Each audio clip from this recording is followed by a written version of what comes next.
ಪ್ರಾರಂಭ. ಹಳ್ಳಿ ಹಿಮ್ಮೆಟ್ಟಿದ ಹೃದಯ. ಶಿವರಾಜ್ ಮಣ್ಣು ಮಡುವಿ ಬೆಳೆ ಬೆಳೆದವನಾದ ಒಂದು ಸಾದಾ ಸೀದಾ ಹಳ್ಳಿ ಹುಡುಗ. ಬೆಳಗ್ಗೆ ಎದ್ದು ಹಸು ಹಾಯಿಸುವ ಕೆಲಸದಿಂದ ಶುರುವಾಗಿ ಸಂಜೆ ಹೊತ್ತು ಹೊಲದ ಮಡಿಲಲ್ಲಿ ಬಿಸಿಯಾದ ಚಹಾ ಕುಡಿಯುವುದು ಈತನ ದಿನಚರಿ.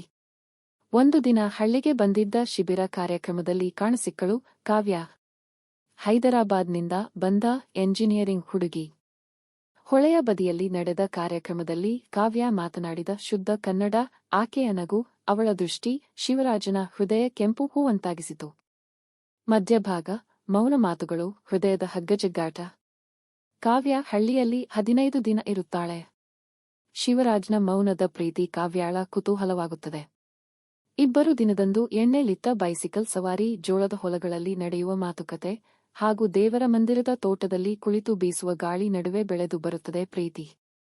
ಆದರೆ ಈ ಪ್ರೇಮದ ಬೀಗವನ್ನು ತೆಗೆಯುವುದು ಸುಲಭವಲ್ಲ.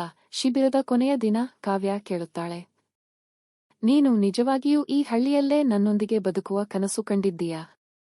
ಇಲ್ಲವೇ ಹಳ್ಳಿಯ ಹಸಿರು ಮಾತ್ರ ನಿನಗೆ ಇಷ್ಟವಾಯಿತಾ? ಶಿವರಾಜ್ ಉತ್ತರಿಸುತ್ತಾನೆ, ನೀನು ನನ್ನ ಜೀವನಕ್ಕೆ ಬಂದ ಮೇಲೆ ಹಳ್ಳಿ ಸಿಟಿ ಅಂದ್ರೇನು ಎಂಬ ವ್ಯತ್ಯಾಸ ನನ್ನ ಮನಸ್ಸಲ್ಲಿ ಉಳಿಲ್ಲ. ನಿನ್ನೊಂದಿಗಿದ್ದರೆ ಎಲ್ಲವೂ ನನ್ನ ಊರೇ ಅನ್ನಿಸುತ್ತದೆ. ಕತೆ ಪರಿಚಯದ ಕೊನೆ. ಹೃದಯಗಳ ಹವನ. ಕಾವ್ಯ ಹೈದರಾಬಾದ್ಗೆ ಹಿಂದಿರುಗುತ್ತಾಳೆ. 2 ತಿಂಗಳ ನಿರೀಕ್ಷೆಯ ಬಳಿಕ ಒಂದು ದಿನ ಶಿವರಾಜ್ಗೆ ಒಂದು ಆಹ್ವಾನ ಪತ್ರಿಕೆ ಬರುವುದು. ಕಾವ್ಯ ಶಿವರಾಜ್, ಸಿಟಿ ಮೀಟ್ಸ್ ಸೋಯಲ್, ಅ ವೆಡ್ಡಿಂಗ್ ಸೆಲೆಬ್ರೇಷನ್. ಹಳ್ಳಿ ನಗರ ಹೃದಯಗಳು ಒಂದಾದಂತಹ ಸಂಭ್ರಮದಲ್ಲಿ ಹಳ್ಳಿಯ ದೇವಾಲಯದಲ್ಲಿ ನಡೆದ ಮದುವೆ. ಸಿಟಿಯ ಸಂಸ್ಕೃತಿ, ಹಳ್ಳಿಯ ಪರಂಪರೆ ಎರಡು ಸೇರಿ ಪುಟ್ಟ ಕನಸೊಂದು ನನಸಾಗುತ್ತದೆ.